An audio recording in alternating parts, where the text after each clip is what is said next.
사사기 18장. 그때 이스라엘에 왕이 없었고 단 지파는 이스라엘의 지파들 가운데서 아직 그들이 유산으로 받을 땅을 얻지 못하였으므로 그들이 자리 잡고 살 땅을 찾고 있었다. 그래서 단 지파 자손은 소라와 에스다올에서 살고 있는 지파의 온 가문에서 용감한 사람 5명을 뽑아서 땅 정찰 임무를 맡기고 땅을 탐지하고 살피도록 보냈다. 그들은 에브라임 산간 지방으로 들어섰다가 미가의 집에 이르러 거기서 하룻밤을 묵었다.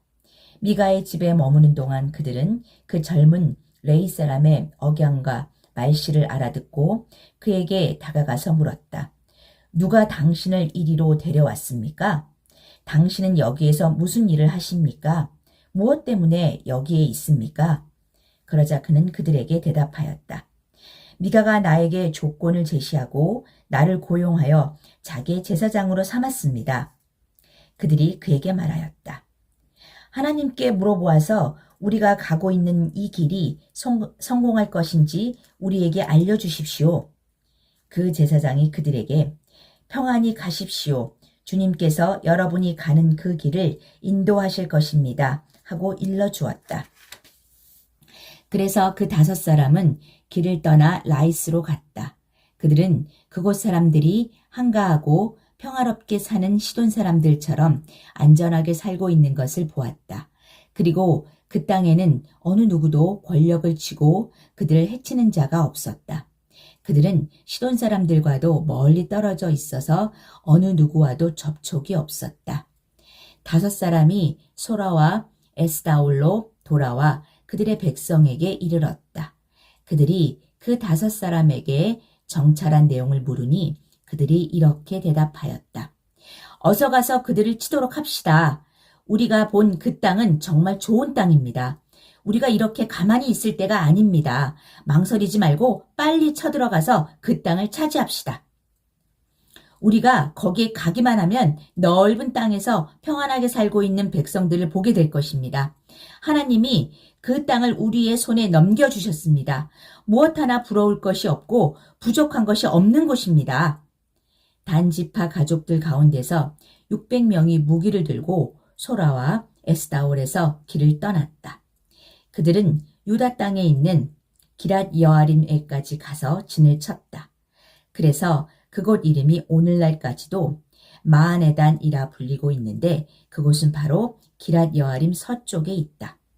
그들은 그곳에서 에브라임 산간 지방으로 올라가서 미가의 집에 이르렀다.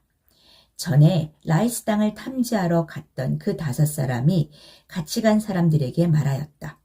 여기 여러 채의 집이 있는데 이 가운데 어느 한 집에 은을 입힌 목상이 보관되어 있다는 것을 당신들은 알고 있을 것이요. 목상뿐만 아니라 드라빔과 에봇도 있소. 우리가 해야 할 일이 무엇이겠소?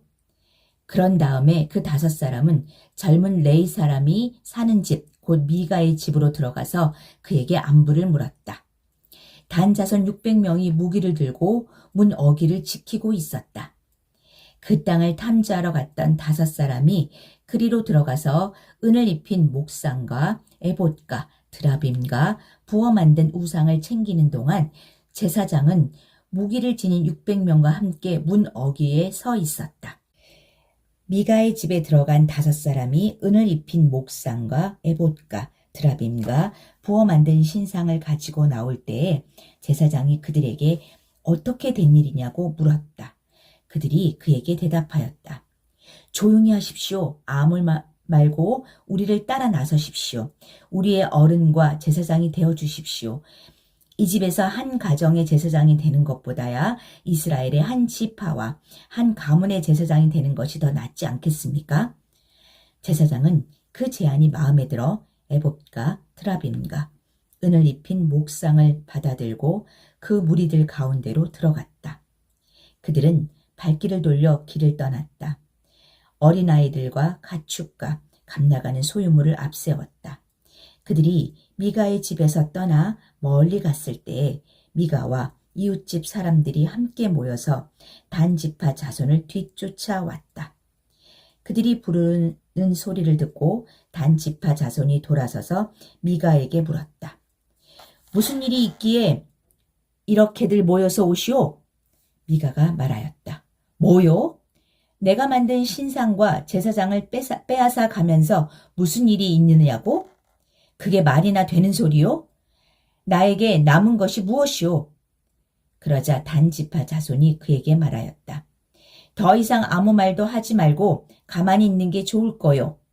이 사람들이 성이 나서 당신들을 치고 당신과 당신의 가족의 생명을 빼앗을까 염려되오. 미가는 상대가 자기보다 더 강한 것을 알고 발길을 돌려 집으로 돌아갔고 단 지파 자손도 가던 길을 갔다. 단 지파 자손은 미가가 만든 신상과 함께 그에게 딸린 제사장을 데리고 한가하고 평화롭게 사는 라이스 백성에게 가서 그들을 칼로 쳐서 죽이고 그들의 성을 불살라 버렸다. 그런데도 라이스를 구하여 주는 자가 아무도 없었던 것은 그 성읍이 베드르홉 부근의 골짜기에 있어서 시돈에서 멀리 떨어져 있고 또 어느 누구와도 접촉이 없었기 때문이다. 단 지파 자손은 허물어진 성을 다시 쌓고 그곳에서 살았다. 그들은 이스라엘에게서 태어난 그들의 조상 단의 이름을 따라 그 성을 단이라고 불렀다. 그 성의 본래 이름은 라이스이다. 단 지파 자손은 자기들이 섬길 신상을 세웠다. 그리고 모세의 손자이며 게르손의 아들인 요나단과 그의 자손이 단 지파의 제사장이 되어 그 땅 사람들이 포로로 잡혀갈 때까지 그 일을 맡았다. 그들은 하나님의 집이 실로에 있는 동안 내내 미가가 만든 우상을 그대로 두고 섬겼다.